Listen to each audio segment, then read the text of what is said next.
Today, I have 5 tips and tricks prepared to share with you. That way you are able to best prepare for your upcoming photography session using every element that you are able to control to ensure that you get the best images possible. Hey, if you don't know me, I am Colleen Rowland and I am the owner of Colleen's Rustic Artistry, which is a photography and digital art company. And I am so excited to get into the video and share these 5 tips and tricks with you because I feel like a lot of people are not 100% sure what elements they are able to control and how early before their session they need to worry about each of these topics.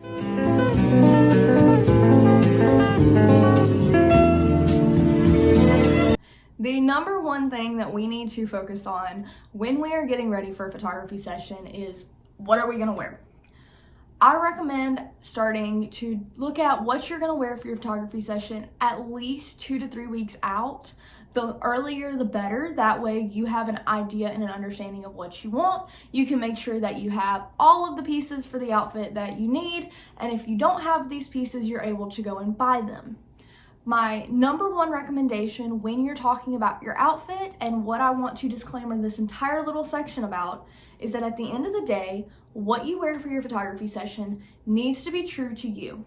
If it does not fit your style, if you as a normal, everyday walking around human being wouldn't be seen in it, you're not gonna enjoy seeing yourself in it in your photos. So at the end of the day, choose something that looks like you, that you are going to enjoy. Outside of that, there are some key things that we can look into as a collective to help make sure that we are going to bring our best foot forward for these photos. Number one, if we're with a group, we want to coordinate our outfits. We do not want to match. So you see all the time, if you're down south, the classic family photos on the beach where everybody's in the white shirt and the blue jeans, or the black shirt and the blue jeans on the beach getting their family photos. At the end of the day, those are absolutely gorgeous photos, and they are very traditional, and a lot of families do them. But it is not recommended to all wear the same outfit or the same matching colors and matching attire, because you start to lose dimension in your photo that way, and you can begin to really lose each individual person. Additionally, when we are matching all the same, we lose each individual person's style and personality. By matching and not just coordinating, keeping everybody's individual style in mind, you are making these photos a little less of a keepsake, because in 50 years when you look back on them, you're not going to be seeing every individual person, you're going to be seeing the group as a collective. If that's your goal, that is 100% okay. But if you're taking photos with a group, with a spouse, with children, with literally anybody more than just you want to do outfits that are going to look good together. So complementary colors, jackets, maybe both of you in jackets or both of you in jeans, but not matching the same exact thing. So if you're in dark wash jeans, maybe she's in white wash jeans, or something to that effect, where you look like you belong together, but you are not one, if that makes sense. That is the number one most important thing with groups. The second thing here is that we really need to focus on what are we actually wearing, what colors are we wearing, and what is on the items we're wearing. You want to do your best to avoid big logos or any kind of big loud patterns, large floral designs, anything like that, because it's going to pull the eye away from you and onto that outfit, onto that pattern, onto that design. So if you want to do colors that are not necessarily muted, but they're not bright neon colors, you want colors that are going to blend well with your surroundings and with the people you're with, and colors that are true to you, you want to do mostly solids. Number 3, when we are looking for our outfits, we want to make sure that we, again, are wearing what fits our style, but if it fits the theme of the photos that we're going for, the weather that we're gonna be in, and our personal style, it is 100% always a good idea to add layers of some kind, whether that be a hat or jewelry or a jacket, anything like that that you can add to your outfit that is going to add visual interest. In doing that, it's going to help give the eye something to move around the photo and look at, which really just helps add more depth to that photo, and it makes the photo more enjoyable after post-production. And finally, my last note on your outfit and getting everything together in that sense is, again, make sure you start preparing your outfit between 3 to 4 weeks in advance. If you have to buy something, wait until you know that your body's not going to change or fluctuate. So for example, if you have a photo shoot 6 months out, you might not want to buy the shirt that you're looking at or the pants that you're looking at until closer to that 4 to 2 week mark. That way you can ensure that it's going to fit you well, you're going to look good in it. And then with that, you want to make sure that any outfits that you need to take with you, so outfits that you are not wearing to start your shoot, are in your car the night before. You don't want to accidentally get to your session and go, oh no, I left my outfit at home. What am I gonna do? Looks like you're just doing a shoot with one outfit. So to keep that from happening, we are going to put that 1 to 3 outfits extra, or however many outfits we're doing, into the car. It's also a good idea to possibly put a second outfit in the car in addition to the outfits you plan to wear, in case something is to go wrong, in case there's an outfit malfunction or something tears. That way, 100% you are covered and you have that extra outfit to make sure that you get all the images you're looking for. Number 2 in the overall how to prepare for your session is to bring props. So with props, there is a lot we can talk about. To start with, if you are interested in having a prop in your session, you need to communicate with that with your photographer ahead of the session time. This is because if the photographer has never shot a session using the prop that you're interested in bringing, they might not have any ideas immediately in their mind as to use. So they might need to do some research on their own to come up with poses and photo ideas to help ensure that your vision is reached and that the final outcome is something that they, in their artistic mind, are happy with. Outside of verifying all your props with your photographer, what do you need to know and what do you need to consider? Number 1, why would I bring props to my session? There's a couple different reasons that you might be interested in bringing props to your session. Firstly, they can add sentimental value to your photos. Looking back years down the line, when you're looking back on these photos, you might look back and see a favorite book of yours or a blanket that meant a lot to you, and that can help add to that sentimental value of your photos years later. But more in the moment, reasons to bring props to your photos include little things like they add more visual interest and depth to your photo, which is going to make the photo more artistically pleasing. If a prop is not something that fits into your photo session, do not worry. Your photographer will be able to make your photos absolutely phenomenal with or without them. But if you can bring them and if you like the idea of them being in your session, it always will help add that extra layer of interest and intrigue with your photos. Number 2 on props, what props could I bring? What can we do with them? Blankets are always a phenomenal choice. You can lay blankets down in fields and take couples photos on them. You can use them as backdrops. You can use a blanket for so many things, and they can be absolutely gorgeous every single time. Depending on the type of shoot you're doing, you might want to bring your pets. They are absolutely adorable and definitely add to the sentimental value of your shoot. And personally, I love the babies. I love the fur babies. I love seeing them. And even my little reptile friends, I can get along with. So, you might get some kudos with your photographer, but you also are going to enjoy your photos because they're going to have your fur baby or your reptilian baby or your amphibian baby in your photos with you, and it's going to be absolutely phenomenal. A note with bringing your pets to a session is, again, especially with pets, talk to your photographer first. If in the case that your photographer is allergic, that would not be good to just show up with a pet and your photographer be allergic to it, because then either you're not going to have the pet in the session and the pet's going to have to sit in the car, or you're not going to be able to do the session at all. Another thing to note with that is when bringing a pet to a session, you need to make sure that pet is friendly, because if not, it could cause a lot of issues with the photographer or even with your animal, and we don't want anybody to get injured or anything in that sense. So just always be very open with your photographer about your interest, especially if you're thinking about a pet. Some other props that we can consider if we're not going to do a pet or a blanket is scarves can always be cute. We can use them for some back draping or anything like that. I saw one time this adorable photos from a maternity shoot, and I do not have them. I saw them on Pinterest, and I'm not sure who the photographer was. But this woman for her maternity shoot had set up a little clothesline with some of her baby's clothing and did her maternity shoot with that as her backdrop. So little things like that can absolutely elevate a shoot and just add an extra tier. Chairs are always a great idea. It can give you some more poses to do, and it can just help, again, add that visual interest and give you another section of things. Mirrors can be absolutely gorgeous. They can be a little tricky just because it's glass, it's big, it's heavy, but mirrors can also be a really cool addition to your photos. With props, it is so incredibly important that we do not accidentally leave these at home. So, like we mentioned with the outfits, if possible, do not do this with your animals. But if possible, put your props in the car the night before. If your prop is a wedding ring or anything like that, you might just be wearing it regularly. But if it's a blanket, if it's something that's not going to be damaged by the elements, the heat, air changes in your car, 100% put those in the car at minimum the night before with the extra outfits that you need for your session.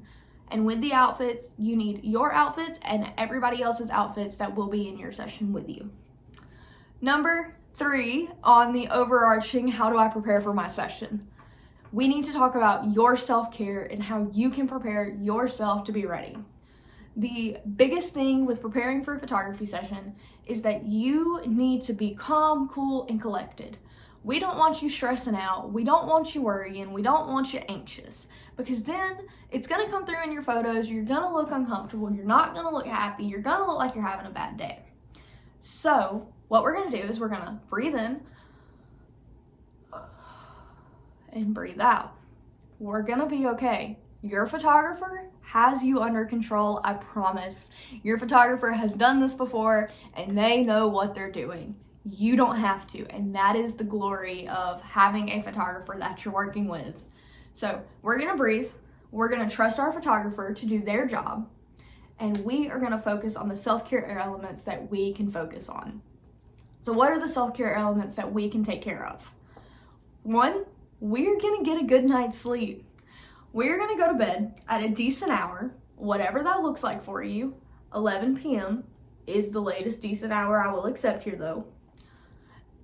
And then we're gonna lay down and we're actually gonna sleep. We're not gonna lay there staring at the ceiling going, oh my gosh, I have a photo session tomorrow. What am I gonna do? I'm gonna die. You're gonna be fine. Your photographer's got it. We're trusting our photographer. We're going to bed. The photographer has everything under control. Your props and your outfits are in the car. You're not gonna forget anything. We're getting some sleep. Before we go to bed, we're gonna put on moisturizer. We're gonna put lotion on our face. We're gonna put lotion on our hands. We are going to be glowing tomorrow. It's gonna be great. We're prepared. We're getting a good night's sleep. Number 2 in this section, I kind of just mentioned it. We are going to do skin prep the day before. Whether you're wearing makeup or not, photos do have a tendency to wash you out and to kind of blend all the elements into one. Photos are 2D, we're 3D. It makes sense. So to help combat that, whether you're wearing makeup or not, you want to put on a moisturizer on your face that's going to kind of bring some life to your face and really help you stand out. If you choose to wear makeup, it is a good note that yes, photos can wash you out. So if you would like to do a slightly bolder makeup look that day, that is 100% okay. However, you do not want to do anything drastically bolder because then it's going to look unnatural. So I'm gonna wear my normal color foundation and concealer. I might wear a darker shade of lipstick and I might do a slightly darker eyeshadow and maybe an extra coat of mascara. But I'm not doing anything crazy. I'm not going to get a dark contour and putting that on my face. I'm gonna wear my normal contour. That way the photos look like me, I feel like me, and everything works out great. All right, number 4, we need to talk about the hair. What are we doing for our hair? Depending on who you are and the type of hairstyles you like, that varies 110%. If you're like me, who has naturally curly hair but really likes the straight, I'm probably going to straighten my hair the night before and sleep on a silk pillowcase and then touch it up the day of. Otherwise, really wear your hair how you feel the most comfortable. If you love natural curls, do your natural curls. If you love your natural curls on the first day of your wash day, plan to do your wash day the day of. If you don't like your natural curls on the first day of your wash day, do your wash day a couple days before. That way, the day your photo session falls is also the day of your favorite curls on your wash day. Whatever style of hair that you prefer, go for it. Again, at the end of the day, you want to look like you in your photos. If you have naturally curly hair or if you have a big frizz problem, I absolutely love the Bedhead Party something. It's a pink bottle and it's got like a bubble top. It works phenomenal to combat frizz, and that might even be something worth putting in a little carry bag. That way you have it with you on the photo shoot to do quick touch-ups if frizz comes up. But that can really help combat frizz if that's something you're insecure about and you're worried about showing through in your photos. But overall, with your hair, your biggest thing is making sure that it looks clean. That does not mean you have to wash it the day of. Personally, I wouldn't, because I know my hair and my hair is not going to do the best that day. But you don't want your hair to look greasy and oily because that will come through in your photos.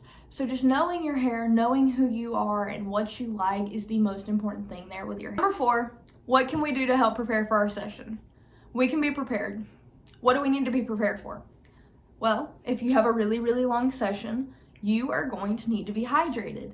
Especially if you're doing a session in summer, because down south where I'm at, it might be snowing outside right now, which is really, really rare. But this time in 6 months, it's gonna be 100 degrees outside. And while the photos can turn out absolutely amazing, I'm going to be sweating bullets and need some water. So I always recommend bring a water bottle, bring a drink. Please drink something, especially if your session is longer than 30 to 45 minutes. That way you're not passing out, because yes, I do have some medical experience. My mom's a nurse, so I know how to respond, but I really don't want to have to. The other thing we can do to help be prepared is that we can have a little carry kit. What should we put in this carry kit though?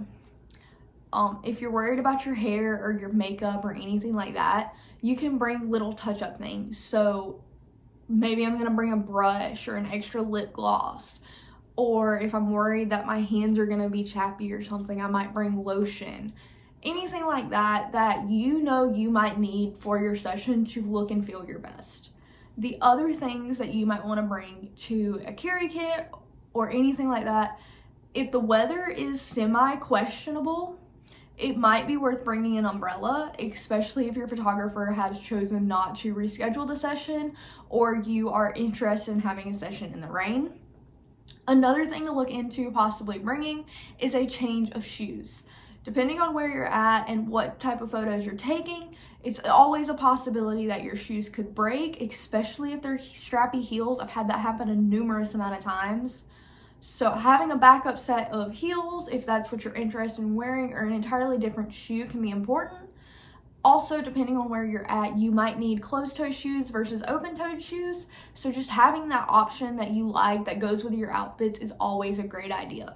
And finally, we are going to arrive early to our sessions. I know we've already talked about trusting your photographer and breathing and the whole 9 yards to not be stressed out, but I know you're still probably stressed out, which is okay. So we're going to arrive early to alleviate some of that stress. That way we can find where we're taking photos at, we can find parking, and we can get to the photo spot without having to worry. We're okay. We're gonna have all the time we need to shoot our photos, and we are gonna look good doing it. And number 5, I have already mentioned this, but at the end of the day, this is probably the most important step to being prepared to take your photos, and that is to trust your photographer. At the end of the day, your photographer has done so many sessions. You are not their first client, and that means they know what they're doing. You don't have to. If you have any questions, comments, or concerns, reach out to your photographer, and I guarantee you they will be able to give you some guidance and some advice. They can help you with coordinating your outfit to your location, planning any kind of props that you're going to use, and even recommending location props and outfits based on past experiences they had. Most of the time as well, if your photographer has shot at a location where they know that closed-toe shoes are easier than open-toe, they're probably going to recommend that for you. I know personally I have a location that's semi-difficult to find, so if we're shooting at that location, I always make sure to include a detailed list of how to find that location and telling my client that I will wait at the vehicles where we park and walk with you to the field that we're shooting at. That way we 100% get to take the photos that you want and have all the time that we need to shoot. If you are worried about the way that you're gonna look in the photos, worried that you're gonna look awkward, you're not gonna look like you belong, breathe and again, trust your photographer. Your photographer will know all the poses, they will know all the ways that they need to direct you to get poses that look very natural, very like you. I will say there are some poses that I will help direct clients into, and they do not feel natural. You feel like you're leaning over too far, or you're too far to the side, or something to that effect. But when they come out, they turn out absolutely phenomenal. I will put one of those poses here on the side, that way you can see that it does look okay, even though the direction is a little bit strange and you feel entirely out of your element on it. But overall, your photographer knows how to pose you. Personally, I don't do posing as much as I do direction, which the difference for me is with posing, I tell you exactly how to get into the position, how to angle your head, and how to stand, while with direction, I give you topics and actions to do, and I take photos that way. And the reason I do that is because I love candids. I'm a candid photographer at the end of the day. I'm more than happy to do post sessions if that is what you are interested in. But I think candids always look phenomenal because you look like you in them, you look happy, and you have the smile that is the truest to who you are. So I use direction a lot, and I'll put a photo here of what it looks like when I am just directing a couple. And overall, that is, your photographer will know what to do. You just have to trust them. If you looked at their gallery, you looked at their About Me, and you looked at all of their portfolio, you know what the photographer produces, you know what photos to expect, and all you need to do is breathe and trust them. And the one last thing I will say is that you need to communicate with your photographer before your session, during your session, and after your session. That communication is critical. Your photographer should be facilitating that communication for you. But if for whatever reason you have a question that the photographer has not answered, or you have a question about how to get to the next step and the photographer did not tell you, reach out and ask, because your communication with them is critical, whether that be you having ideas that you want to share, that way we can ensure your vision, or you have questions and need guidance, or you just want to talk about the way the session is going to go. Your communication and your comfort is always the most important thing. So just talk with your photographer to ensure that everything is going according to plan, that you know what's going on, and that you know that photographer's system, setups, and structure. Alright, so today we have covered my 5 tips and tricks on how to prepare for your upcoming session. Everything from your outfit and hair to props and makeup, and having your little to-go bag and trusting your photographer. The biggest takeaway from today that I hope you have gathered is to be yourself and trust your photographer. As long as you are true to who you are, you're dressing in an outfit you love and you know you rock, and you are ready to smile and have some fun, your photos will turn out 100% of the time, as long as you are happy with being who you are and trusting your photographer. So I am so incredibly happy that we had the opportunity to hang out today in this Behind the Lens episode number 3. And next week I will be covering an entirely different topic and question of photography, and cannot wait to see you there. If you have any questions before then about this or any other topics that you want me to cover in this series, where I am trying to give you the photographer's perspective on why certain things are done the way they are, or how certain photography things come about, please feel free to let me know in the comments and I can add that into this currently projected to be 14-week series. Overall though, I am so happy you stuck around to the end of the video, and if you need anything or have any questions, please let me know and I will do my very best to be helpful. If you could do me a favor and like and subscribe, that would be absolutely phenomenal. But until next week, I hope that this helped you to capture the images that you cherish most.